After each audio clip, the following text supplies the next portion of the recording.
Assalamualaikum warahmatullahi wabarakatuh. Sampurasun, salam dan bahagia. Ketemu lagi dengan saya Hamdan, guru matematika SMK Pusat Keunggulan Taman Siswa Rancaikek Kabupaten Bandung. Di sini saya ingin berbagi cerita tentang penilaian akhir tahun yang dilaksanakan di SMK Taman Siswa Rancaikek. Sebagaimana yang kita pahami, yang kita ketahui, bahwasannya PAT ini dilaksanakan untuk mengukur sejauh mana pemahaman siswa terhadap materi yang diberikan selama proses pembelajaran.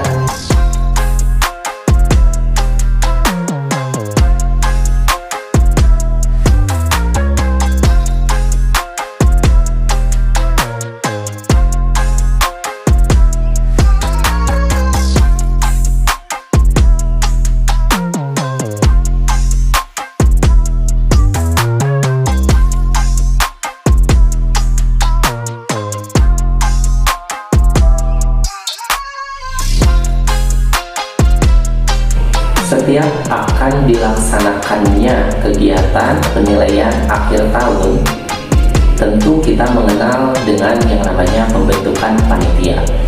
Nah, apa yang menjadi alasan panitia memilih sistem CBT, begitupun dengan ESA yang terpisah? Dan inilah jawaban dari ketua panitianya. Mari kita simak.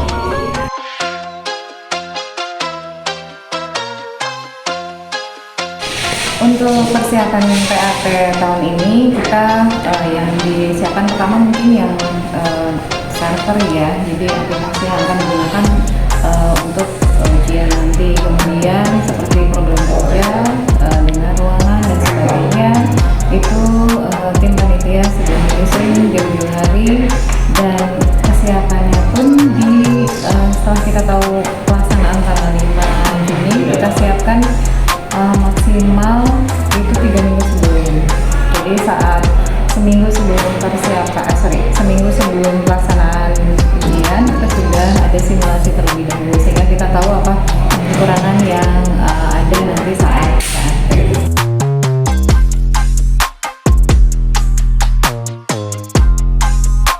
karena pertama mungkin ini sudah teknologi juga ya.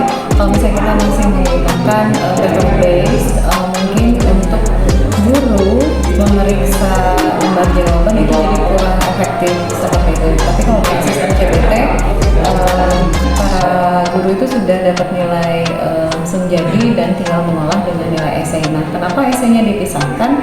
Karena yang namanya siswa sekarang itu memang perlu untuk literasi dan menulis ya, karena mereka kalau misalnya dengan sistem semua bisa browsing dan sebagainya, menurut kami tidak mengasah kemampuan otak mereka untuk mengolah apa yang sudah mereka dapat seperti itu. Jadi kami sepakati esainya bentuknya tertulis. Jadi guru pun mungkin bisa tahu ternyata siswa ini sudah memahami pengetahuan atau materi yang diberikan sampai sejauh mana.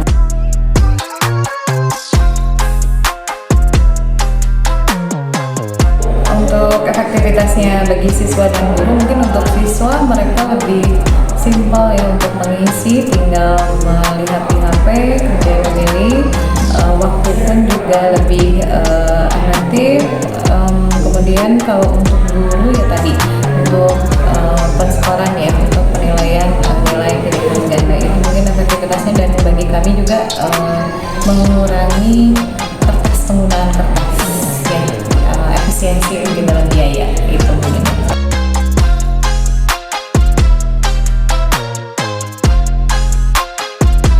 Untuk mengatasi kendala yang terjadi saat pelaksanaan PAT, sebetulnya kita kan mengadakan simulasi terlebih dahulu ya. Seminggu kemarin itu sekitar 5 hari sebelum pelaksanaan. Jadi dari simulasi itu kita tahu apakah ada kendala yang dihadapi oleh siswa. Kita adakan evaluasi. Nah, saat hari pertama pun ternyata memang masih ada kendala yang dihadapi, tapi kami sebagai panitia bergerak cepat untuk mengetahui apa yang terjadi terhadap siswa yang bermasalah. Dan itu alhamdulillah bisa kita cari solusi dan semuanya lancar. Dan selain siswa yang tidak memiliki hardware pun kami sediakan PC untuk melaksanakan ujian secara online. Itu mungkin. Berikut wawancara saya dengan setiap siswa sebelum mereka mengikuti ujian penilaian akhir tahun. Apa jawabannya? Apa responnya? Ini dia.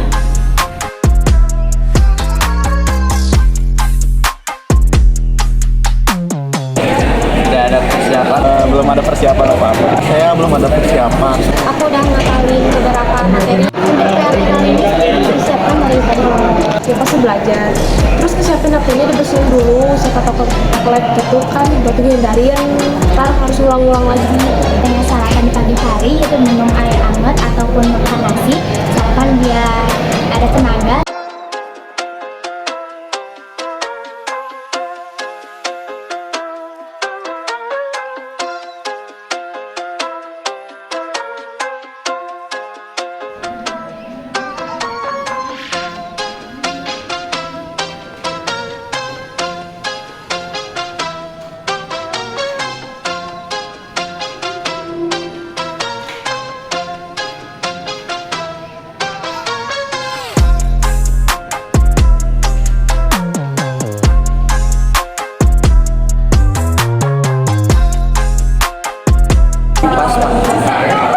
Itu matematika, dikarenakan terlalu banyak rumus yang belum saya hafal.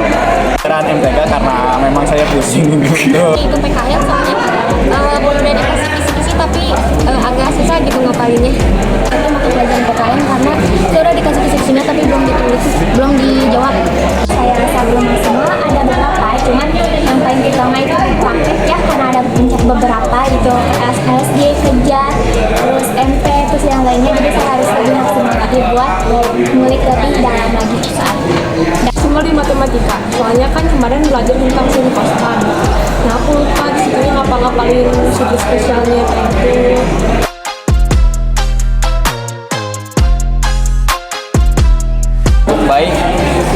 Cukup baik dan menjelaskan dulu aturan-aturannya. Cukup baik karena menjelaskan semua aturan-aturan yang tersedia di PLT.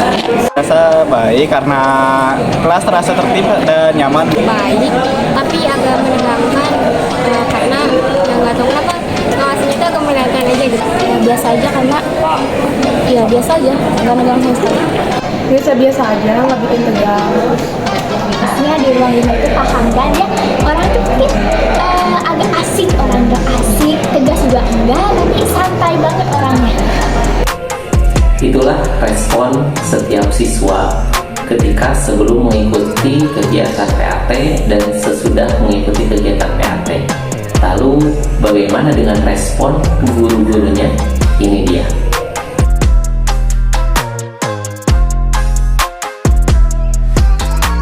Untuk ujian CBT dirasa efektif atau tidak? Saya kira efektif, baik untuk siswa ataupun untuk gurunya ya.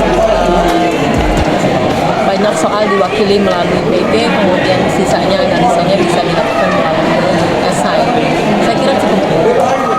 Dengan menggunakan aplikasi CBT yang dilaksanakan dalam ujian di SMK Taman Siswa, siswa dapat memanfaatkan sarana dan prasarana yang ada di sekolah tanpa harus menguras kuota siswa itu sendiri. Dan dengan aplikasi CBT ini dirasa efektif karena dapat memudahkan siswa dalam menjawab semua jenis.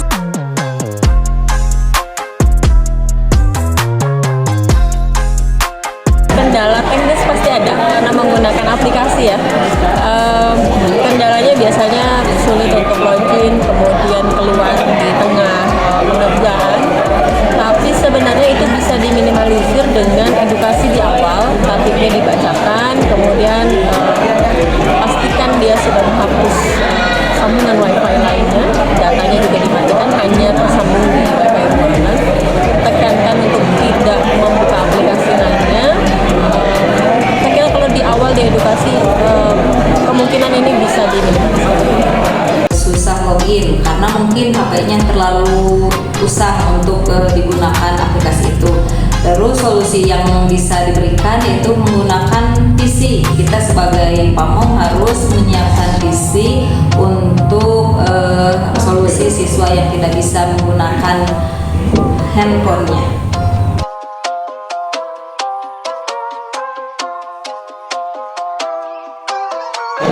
Untuk ujian CBT sejauh ini ditemukan kecurangan atau tidak? Kalau kecurangan dalam arti menggunakan handphone, saya kira enggak ya, karena itu tadi diminimalisir. Selesai PG, handphone kemudian dikumpulkan, tas juga sudah di depan, di area bangku kertas-kertas juga sudah diambil, diamankan atau dibersihkan. Jadi sudah kita tekan kemungkinannya untuk melakukan kecurangan. Tapi kalau nengok-nengok nanya atau apa ya, bisa saja, ada saja kemungkinannya. Tapi tentu ini terkait ke pengawasannya saja. Tekankan saja, lakukan saja pendekatan secara akhlak bahwa bohong, curang, kecil, besar itu mudah celaka. Saya pribadi menekankan itu dan anak-anak saya kira bisa memahami. Temuan yang didapatkan ketika di lapangan yaitu ada siswa yang sulit untuk mengakses aplikasi CBT karena tidak pernah mengikuti simulasi ketika akan diadakannya ujian. Demikianlah rangkaian teknis kegiatan PAT tahun ini di SMK Pusat Keunggulan Taman Siswa Rancaikek Kabupaten Bandung. Satu kalimat untuk PAT tahun ini, semoga siswa meraih hasil yang memuaskan. Jika kalau mau menunggu sampai siap, maka hidup kita akan dihabiskan untuk menunggu. Dengan aplikasi CBT, siswa dapat memanfaatkan gadgetnya. Semangat! Semangat, tetap belajar dengan rajin. Semoga saya bisa menyelesaikan sampai akhir ujian nanti. Tetap semangat dalam ujian kali ini. Bismillah, ranking-nya mungkin 1. Saya yakin saya bisa menghadapinya.